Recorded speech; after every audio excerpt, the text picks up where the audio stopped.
yung mga pang entry level natin with budget friendly mo na ating Spark Go 3. For as low, 5,899, makakapag-avail ka na ng Spark Go 3, 64 gig ROM na siya. So below mall SRP po talaga tayo dito kay Nina. Mas mura ba kayo dito compare sa mall? Yes po, mas mura dahil sa mall naglalaro to ng 7,000. Kung gusto mo naman ng medyo mid-range na phone, pang daily use, pang gaming, pang multitasking, meron naman tayo ang ating Spark 50, 7,000 mAh po, 2 days in use to. 2 days in use? Yes, ang kinagandahan po Battery, dito, pwede po siyang gamiting bypass charging. Paano yun, ma'am? Yung bypass charging po, parang pan-support nyo po siya sa isang cellphone, power bank, parang ganun. Basta naka C2C cord ka. Then kinagandahan dyan, may 50 megapixel pa siya. Mid-range phone na naka 50 megapixel flash na pa. Ano ibig sabihin sa 50 megapixel? Siya yung pinakamataas na megapixel po ng camera. So, sobrang malinaw, no? Pagdating sa mga video, pictures, pang photography, pwede po si Spark 50. Grabe pala to si Tecno. Parang ano na rin pala, ma'am Cheska, parang ka naka-iPhone. Yes po, parang ano siya, inspired po siya sa 17 Pro Max. Or as low 7,999 po, makaka-uwi ka na ng 12 gig RAM, 128 gig ROM. Below SRP din siya.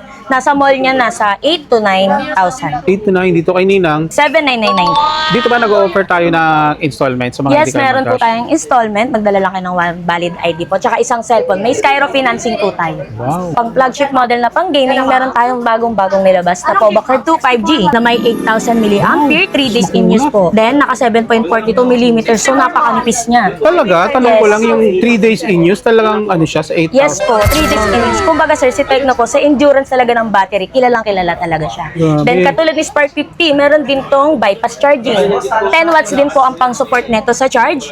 Tapos may MediaTek Dimensity 7100 na rin po yung processor niya. Kaya perfect for gaming din to. Then naka 140 per Hz refresh rate siya. So pang gaming po talaga yung specs ni Poba Curve 2 5G.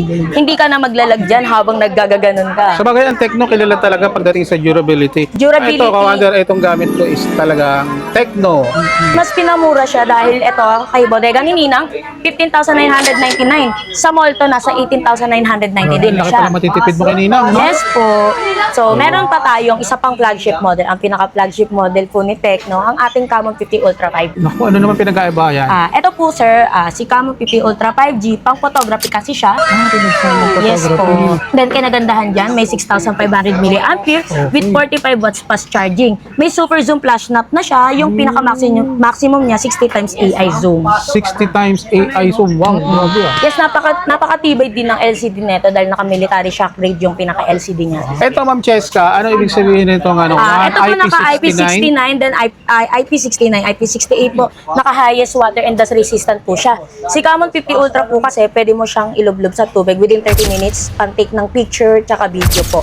Hanggang 6 feet lang. Pero sa pool lang siya pwede. Ibig sabihin, kahit nasa ilalim ka ng pool, pwede kang mag-take ng photo? Yes. Selfie? Yes. Wow, Selfie tsaka video. Kung nagko-content creator ka, perfect ko para sa'yo. Ano na? Tara na! Dito na sa bodega ni Nina. So, Commander, nandito tayo ngayon sa may Divisoria 999 Mall. Nandito tayo sa may bodega ni Nina, ang bilihan ng mga murang cellphone at iba pang gadget at appliances. So, kasama natin si Ma'am Cheska sa mga nagbabalak bumili ng Tecno. Nakututukan niyo yung video natin, alamin natin kung gaano kaganda ang Tecno. Ipapaliwanag sa atin ni Ma'am Cheska. So, tara. So, pakita ko po sa inyo ang ating entry-level na phone dito kay Bodega ni Nina. So, start po tayo. Ito po yung mga pang entry-level natin with budget-friendly mo na ating Spark Go 3 na may 120Hz refresh rate na naka-water and dust resistance po.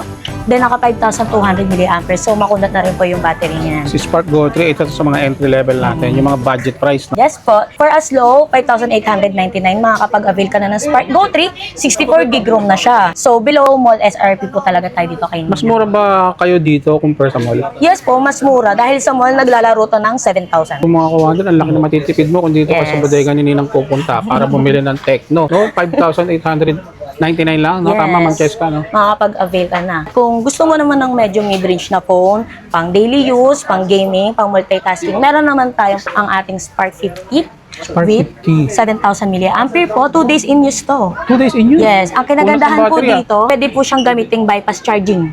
Paano yun, ma'am? Yung bypass charging po, parang pang-support nyo po siya sa isang cellphone, power bank, parang ganun. Basta naka-C2C cord ka. May support system po siya ng 10 watts. Ito bang mga nilabas ni Tecno ngayon, yung parang pag chinarge mo, kusa siyang nagsha-shutdown or para hindi siya nabobloated yung battery? Hindi naman po.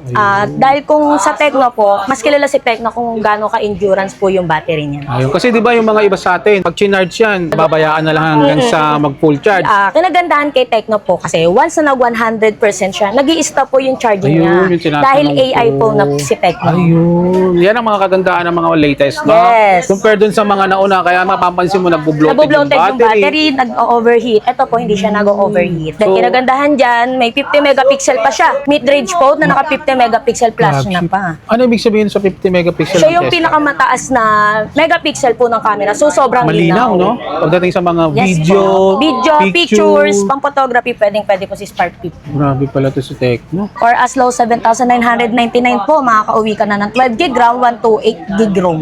Grabe, mura siya sa ano niya, sa specs niya na Yes, 7,999. 12 gig, 128. Yes, naka 128 ka na dyan. Below SRP din siya. Nasa mall niya, nasa 8 to 9,000. 8 to 9 dito kay Ninang. 7,999 po. Dito ba nag-offer tayo na installment sa mga Yes, hindi kayo meron po mag-cash? tayong installment. Magdala lang kayo ng one valid ID po. Tsaka isang cellphone. May Skyro financing po tayo. Wow. Parang ano na rin pala, Ma'am Cheska, parang ka naka-iPhone. Yes no? po, parang ano siya, inspired po siya sa 17 Pro Max. 17 Pro. Pero ang Yes. ganda ng ano niya, premium na rin siya. oh. Premium din At yung kulay. mga NTC tayo, no? Yes, NTC approved po siya. Ayun. May warranty po yan na 10 months warranty, 7 days replacement po. Itong ano ibig sabihin ito, Ma'am Cheska, yung Freelink 2.0 signal enhancement Yung sensor. Freelink po, yun po yung pinaka-processor niya, yung MediaTek.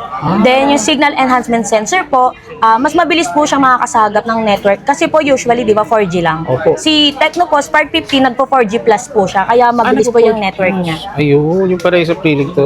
Tapos, Yes. ang refresh rate niya is 120 Hz po, kaya very smooth yan. Perfect for gaming din po. Pwede siya sa mga pang-gaming. Pang gaming, pwede rin. Tapos double purposes po yan.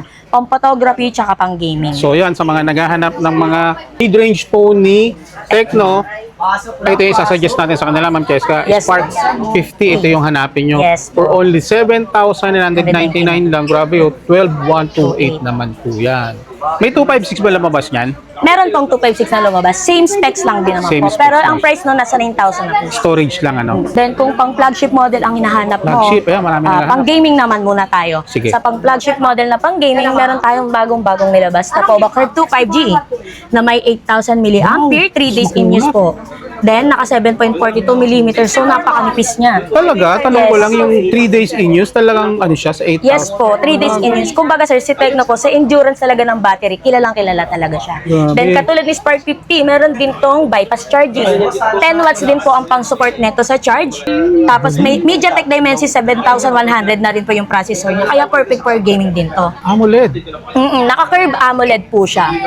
Then naka 140 per Hz refresh rate siya. So pang gaming po talaga yung specs ni POVA Curve 2 5G. Hindi ka na maglalag dyan habang naggagaganon ka. Sa bagay, ang Tecno kilala talaga pagdating sa durability. Durability. Ito, Kawander, itong gamit ko is talagang Tecno. Kaya, ito yung mga pang daily driving phone Yes, ko. yes. Pang Mga araw-araw. Camon series. Ayan, Tecno Camon. Premier naman to. Pero flagship model din yan, ha, ka-wonder. Pero ito, mas pinamura naman sa kanya pagdating sa Yes, flagship. mas pinamura siya dahil ito kay Bodega ni Ninang, 15,999. Sa mall to, nasa 18,990 din Laki siya. pala matitipid mo kanina, no? Yes po. With 16 gig RAM din 256 ROM, napakalaki na po ng storage. Hindi na kayo Hindi ka na mabibitin. mabibitin dito. Hindi Smooth ka na smooth sa gaming, no? Hindi ka nabitin sa battery, hindi ka pabitin sa storage. Tama. At saka ano, Kawander, talagang pang gaming siya, 144 Hz na, no? AMOLED. Yung refresh rate, talagang pang ranking. Tapos 15,999 lang sa kay Ninang. Magkano Below sa mall, Ma'am Cheska? 18,999 po. Below SRP tayo dito kay Ninang. Ito to sa mga flagship phone nila. Yes, kung pang gaming po. POVA Curve POVA 2 Curve 2. Kung gusto niyo ng mga pang gaming na smooth, ang hanapin niyo yung Tecno POVA Curve 2 na 5G. Yes Pwede po. pwede rin sa mga ano to SIMA natin, mga Yes po. OFW, gusto nila yung mga pwede 5G, din no? po siya. Dahil naka-open signal naman. Ay, naku, sa mga SIMAN to. Naku, ito yung mga Perfect na perfect yan. perfect to, no? Sa mga gamer. Kasi yung mga SIMAN, mostly naglalaro sila. Oo, panlibang-libang. Panglibang. So, meron pa tayong isa pang flagship model. Ang pinaka-flagship model po ni Tecno, ang ating Camon 50 Ultra 5. Naku, ano naman pinag-aiba yan? Ito po sir, si Camon 50 Ultra 5G, pang photography kasi siya. Pinagsamang Yes photography. po. Then kinagandahan dyan, may 6,500 mAh with 45 watts fast charging. May super zoom flash snap na siya, yung pinaka-maximum niya 60 times AI zoom. 60 times AI zoom. Wow, grabe ah. Yes, napakatibay din ng LCD nito dahil naka-military shock grade yung pinaka-LCD niya. May drop resistant siya na 2 feet. So, ito yung pinaka Yes, ito yung makikita mo pinaka-actual mga niya. Ganito rin. Ano sa slim siya, no? Tapos curve. Slim curve AMOLED po siya na naka 140 per hertz refresh rate. So, pwede rin siyang pang gaming, pero pang photography talaga siya. Premium din yung ano yan, no? Yung film Yan ang sa pinaka nakikita pang mo. flagship model po ni Tecno ngayon. Ito, Ma'am Cheska, ano ibig sabihin nito ano? Ito po naka IP69, then IP69, IP68 po. Naka highest water and dust resistant po siya. Si Camon 50 Ultra po kasi pwede mo siyang ilublob sa tubig within 30 minutes, can take ng picture tsaka video po. Hanggang 6 feet lang. Pero sa pool lang siya pwede. Ibig sabihin, kahit nasa ilalim ka ng pool, pwede kang mag-take ng photo, yes. selfie. Yes. Wow, Selfie grabe ah. tsaka video kung nagko-content creator ka, perfect to para sa'yo. Dahil meron siyang underwater taking pictures po tsaka video. Seryoso, hindi siya papasukin talaga. Meron po kasi siyang vibrating system. Doon po sa option po ng camera niya, may aqua mode po yan na nagba-vibrate po, na nagpa-flash out po ng tubig na lahat na pumasok sa unit. I-drain niya rin. Yes, i-drain niya Okay, po. hindi siya papasok mismo talaga sa system. Ang galing, no? Isa sa mga flagship niya, no? Opo. Then kinagandahan kasi niyan mga ka-wonder, may eSIM support pa siya. Ano naman yung eSIM support? Sa mga Halimbawa? SIMA natin. Uy. Perfect sa mga SIMA, sa mga nag-iibang bansa. Hindi na kasi sila mahihirapan sa signal. Okay. Meron siyang physical SIM, pwede pa siyang mag-eSIM. Yes. Yes, galing. Ano naman po yung ibig sabihin nitong ano? Yung endurance po ng battery niya up to 2 days po. 2 days without naman. charging po. Kasi 6,500 mAh siya. Grabe. Yes po. Lapit pala nito ni Tecno. Camon 50 Ultra 5G. Yes po. Ito pinaghalong kung photography. Ito po si Camon for photography. Pero kung nag-games ka naman, pwede naman din siya kasi 6,500 mAh siya. Then naka 140 per hertz din. 144 Hz kasi smooth na rin talaga. Yes, smooth siya. pa rin talaga siya. Same lang sila ng refreshing rate ni POVA Curve to 5G. Yun. Magkano naman dito sa atin? Dito po kay Bodega ni Ninang, 18,999. Sa mall po neto, 20,999 na Grabe, siya. laki ng tipid mo kay Ninang, Yes. no? Tapos pagka hindi mo pa siya kayang i-cash, pwede mo siya sa installment. Yes, pwede. Sa halagang 500, makakapag-uwi ka na ng Camon 50 Ultra 5G natin. Magdala ka lang ng one valid ID, isang cellphone, dahil may Skyro financing tayo. Ayun, so yun mga kawander. Yung mga pinalawanag sa atin na Ma'am Cheska, ayan, may idea na kayo kung anong Tecno ang pwede nyong mabili dito sa bodega ni Nina. Meron silang entry-level phone, mid-range at Flagship flagship. model. Ayan, ma'am, invite mo sila sa store natin. So mga ka-wonder, pumunta na kayo dito sa 999 Mall, Building 2, 1A, Bodega ni Ninang. Ayun, hanapin nyo lang ang bodega ni Ninang. Open tayo daily from Monday to Sunday, 9 a.m. 9 a.m. to 7. Ayun, so kung gusto nyo iba pang magpatulong na specs, hanapin nyo si Ma'am Cheska. Yes po, hanapin nyo lang.